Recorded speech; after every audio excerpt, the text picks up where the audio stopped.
Big Brother, proud na proud kay Joshua, malayo na ang narating mo. Kung bago ka lang sa channel na ito, huwag kalimutang mag-like, share, comment, and subscribe. Super touch at tuwang-tuwa ang kapamilya aktor na si Joshua Garcia sa mga papuring ibinigay sa kanya ni Big Brother. Nabigyan uli ng chance si Joshua na makabisita sa Pinoy Big Brother House kung saan nakausap nga niya si Kuya bilang bahagi ng espesyal na episode ng PBB Gen 11. Ipinalabas nitong nagdaang Lunes, September 9, ang naging reunion nila Joshua at Big Brother sa loob ng PBB House. Huwag mo naman akong paiyakin, boys. Parang bumabalik sa akin yung before nung nandito ako sa bahay. Ang emosyonal na pahayag ng kapamilya star kay Kuya. Kasunod nito, ibinanderan father sa buong universe ang kanyang mensahe para kay Joshua na umaani ngayon ng magandang comment style sa naging performance niya sa reunion movie nila ni Jolia Barito na Unhappy For You. Nakikita ko na malayo na ang nating mo, proud na proud ako sa iyo. Sabi pa ni Kuya kay Joshua. Bago matapos ang pagbisita ni Joshua sa PBB Gen 11, binigyan muna siya ng task ni Kuya. At sa kabilang balita naman, Josh Lea, kinabog ang katin. Ayon sa ulat ng Star Cinema, umabot na sa 200 million ang kinita ng pelikulang Unhappy For You. As of date, ang nasabing pelikula na nasa ikalawang linggo na ang showing ang balik-tambalan ng mag-ex na Joshua Garcia at Jolie Barito. Inaasahan namang madadagdagan pa ang kita ng nabanggit na pelikula, lalo pat kasado na ang international screening ng naturang hugot movie. Hirit naman ng mga kibiters, kinabog na raw ng Josh Lea ang katin dahil naungusan na nito ang record na naitala ng dalawa last year. Ayon pa sa mga insider, ito rin ang kauna-unahang pelikulang Pinoy na kumita na ngayong taon considering its nationwide release. Matatanda ang noong nakaraang taon parehong na-breach na Katrin at Alden Richard ang 300 million mark sa takilya. Kumita ng 100 million ang solo movie ni Katrin na A Very Good Girl, samantalang 5 breakups and a romance na first team up ni na Alden at Julia Montes ay umabot din sa ganoong marka.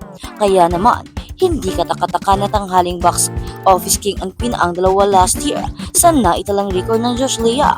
Abangers naman ang mga netizens kung masusurpass ito ng Kim Pao sa first movie nilang My Love Will Make You Disappear na ang playdate ay sa Oktubre na. Marami na rin ang curious kung mahihigitan ng sequel na Hello Love Again ng Katrin ang record na naitala ng kanilang phenomenal hit Hello Love Goodbye na pangalawa sa highest grossing Pinoy film of all time this coming November. At habang sa kabilang balita naman, Joshua Garcia, Jolia Barito talk about past relationship. Inamin ni Joshua 26 na sobrang siloso siya nung magkasintahan pa sila ni Jolia Barito 27. Tumagal ng 2 taon ang kanilang relasyon noon. Ako yon, sagot pa ni Joshua nang tanungin siya sa Peep Live kung siloso ba siya. Tanong ni Jolia kay Joshua, really until now? Paglilinaw naman ni Joshua, depende sa sitwasyon, pero di na ako tulad ng dati. Dati kasi, konting kibot, selos na ako, tsaka atensyon pa lang kahit sino. Makausap diba? Sobrang tutok daw kasi si Joshua kay Julia noon, na parang may sariling kaming mundo. Yeah, sang-ayon naman ni Julia. Ngayon ay hindi na raw madaling magselos si Joshua. Dati lahat, pati cute na selos. Selos talaga ako, pag-amin pa ni Joshua. Sa kaso naman ni Julia, hindi na rin daw siya selosa ngayon kasi nung time with them parehas kami ani ni Julia. Naniniwala si Julia na bahagi iyon ng kabataan nila ni Joshua, sabi pa ng actress. Pero at least na-experience natin yun. It's really part of growing up and learning how to be a better partner. Pero now, feeling ko, hindi ko siya nakaka-pretty. Sang-ayon ni Joshua, cute siya pag mga bata kayo. Pag age na natin, di na siya cute. Dagdag pa ni Julia, nawang nabavalue ko. Gusto mo iparamdam sa mga tao na pinagkakatiwalaan mo, na pinagkakatiwalaan kita, na pinapalagahan mo yun. Aminado naman si Julia na hindi totally maaalis ang pagsiselos sa isang relasyon. Tao tayo, human nature nang ma-feel natin yung mga ganoong bagay. It's really just how you react. Natuto raw talaga sina Joshua at Julia sa karanasan nila noong magkarelasyon pa sila. Napangiting sabi naman ni Julia, ibig sabihin, gusto niya lang talaga ako para sa kanya. Ganun lang siya babalikan. Ani pa ni Julia, hindi naman ibig sabihin kung nagsiselos na ay sober obsessed na. Hindi naman ganoon. Meron lang talagang mga taong gusto nila na ang atensyon ay sa kanila lang or yung mga bagay na gusto nilang ipagawa ay sa kanila lang. May mga bagay talaga na gusto mo sa iyo lang gagawin. Hindi naman kailangan dapat kasi na sa karamihan gagawin mo. Anong espesyal doon? Meron kasi tayong mga bagay at mga gustong maranasan na gusto natin sa atin lang. Human nature natin yan. Kumbaga meron tayong part na pagiging possessive pero hindi totally obsession. At sa kabilang banda, Karina Bautista, ngayon ay isa ng Philippine Navy Reservist, pinakamalaking hamon walang tigil na paglalakad. Matapos makumpleto ang kanyang basic citizen military course, nagtapos si Karina Bautista noong Agosto 24, 2024 na sumali sa isang kilalang grupo ng mga celebrity reservists na nakatuon sa paglilingkod sa bansa sa oras na pangangailangan. Sa kanyang graduation post sa Instagram, ipinahayag niya ang kanyang pagmamalaki at pasasalamat sa caption na SN Karina Bautista, PN Rest from BCMCCL 0924 Philippine Flag Emoji. Ang mga voluntaryong ito ay sumasailalim sa pagsasanay upang masangkapan sila para sa mga magkakaibang mga tungkulin ng Navy tulad ng naval combat, maritime protection, disaster relief at aid mission.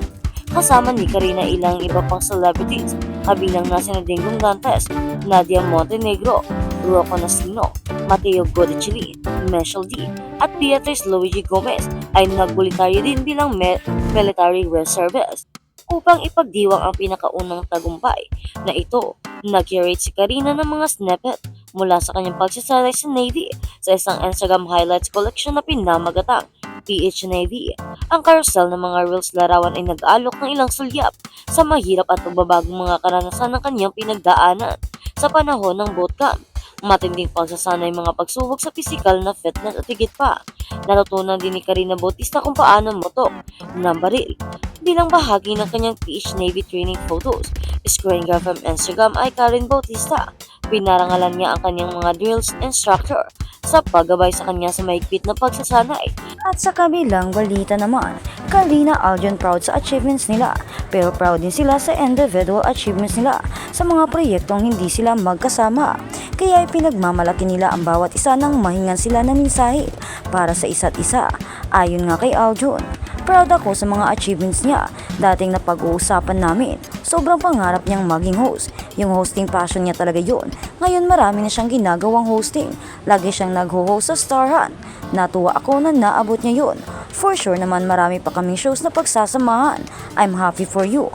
Minsahe naman ni Karina sa ka-love team. Ang message ko lang kay Aljon, you know I'm always proud of your achievements, your growth as a person, and as an artista. I'm thankful na maging part ka ako ng journey mo. Sabay nating na-build yung mga skills and qualities natin. So I guess, we'll just have to see where life take us both. Ani pa ni Karina.